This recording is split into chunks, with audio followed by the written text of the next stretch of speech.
voina chuan guitar le chonthar kan zir ho lenga voina kan zir ho le tur chu beginner stand big kan tianga voina mi hi chu e ki le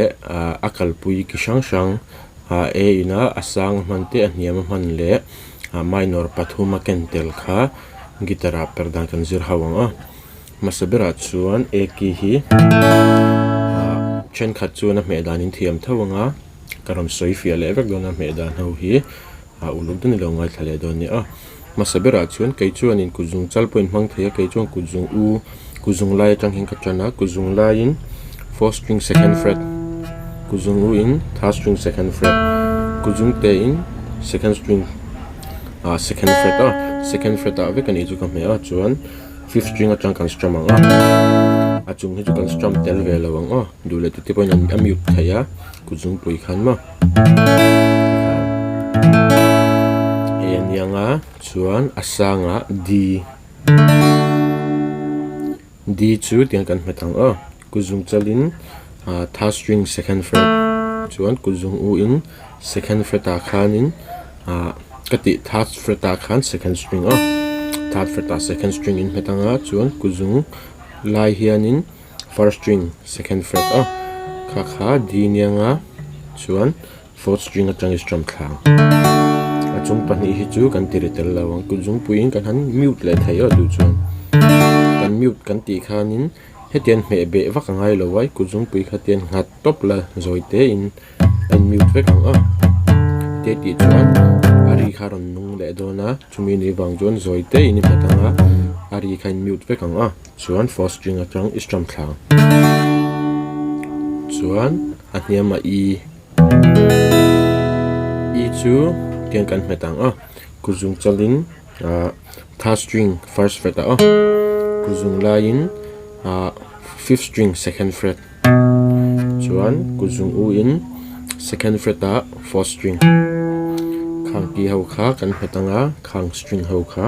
achung ber tan kan strum thave thung hei chu e in kan la sanga di aniama e chuan tuna chuan down strum chawin finger exercise kan na yanga hei hi poimo ema ki thak rang kan du chuanin chord tin a hen voi ni kan strum thlanga mong chang in te kan tiang a d e hian kan kolang a d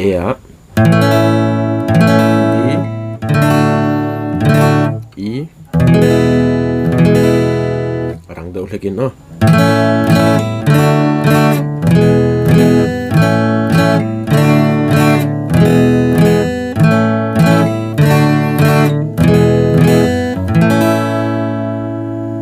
chuan tuna chuanin a major in nge minor kena asang in nge minor mana aniam in nge minor man ho kha kanan leng a in kan lata a major ina a man chu f sharp minor F sharp minor chu bar chord kan mang to ngai kuzung cholin second fret a khani baranga kuzung u in 4th fret a 5th string kuzung te in 4th fret a ve khan 4th string chung ber chang strum thlang atira chon menu na har do mai theya chuan bar chord ta F sharp minor kha me har sa kan ti do ni chuanin hemi kan me hemi kuzung u le kuzung te kha kan la danga kuzung chal kha kan da sonanga kuzung chal khanin 3rd string second fret a kan metang open chord in kan met dom ni chu chuan 5th string atang kan strum thlang kha F sharp minor easy version ani chuan asang d khami asang ina a minor man le chu b minor po hiten kan tiang ikuzung chalin second fret a khan 5th string atanga hnoi lam zong khai baranga kuzung lain second string 3rd fret kuzung u in 4th fret a khan 4th string kuzung te in 4th fret a ve khan 3rd string 5th string atang strum thlang hetia me har sai ti chuan ikuzung chalin 1st string second fret a metang 4th string atang strum 4th string atang khan strum khavele thunga chuan aniama e khami aniam in a minor man le chu C sharp minor C sharp minor po hi B minor sei pang chi kha 4th fret a ivada pheyanga kha C sharp minor anianga kan bar thiam lo ni chu na ngai ang bokin first string 4th fret a khan ko jung chalin metanga 4th string atang strum thale mayang khana kalanga tuna minor ho kha Hmehdan kan zir anga hlakran dan kan zir leng hei chu exercise basic bernita aki Hmehdan in thiam to khajana strumming pattern vel khachu nang manin ilawin zir chop ve thei ni ti khain lo shadon ni F sharp minor C sharp minor B minor D ti hatan ko lang voi hi chho chord tina kan strummang dule khami chord me ola samzo kha indu chon in mang thei 1 2 3 4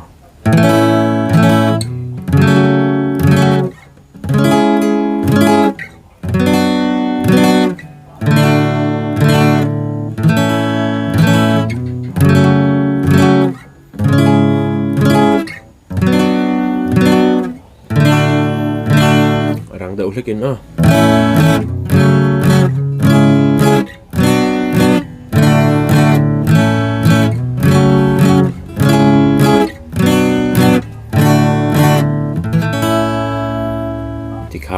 instrum theya chuanin tuna enge internal a in hlaino lata khami minor pathum changkai na chu a khani lata internal a in a minor man chu F sharp minor lata F sharp minor khanin mil lo tam tak khanei veta a hlazir khanin ma chumi ni wang chuanin D ina asang ina a minor man te po kha in man chang te po kham ve theya atnia mina minor man te kha kan man chang te kham ve thei ni chuma khatiang engla poni sela a hlazir khanin a minor kha adang lam ve thei tina ni chu minor pakhat chawi lo thiam ani chuanin tuna khan minor pani asang le hnia mina man kha I thiam bel to khami mang khanin engla po lo perla khami minor pani kha hla shim hianin minor pathum khami pathum angkha an mangtlang pui thina pakhata diklo ni pon khami pani kan zirbel khanin amil ngei chu karing ani hlatlang puya chon ma chuanin ikhanin tun tumatan chuanin beginners lesson b khatiang a vel me na ki ka siam chu tikhan lo du tok taila ale peka enchord ngein thiam le du khalo sei ula chuan lesson tharnen kanin hula cheudan ni in zawa in mang chale vek ule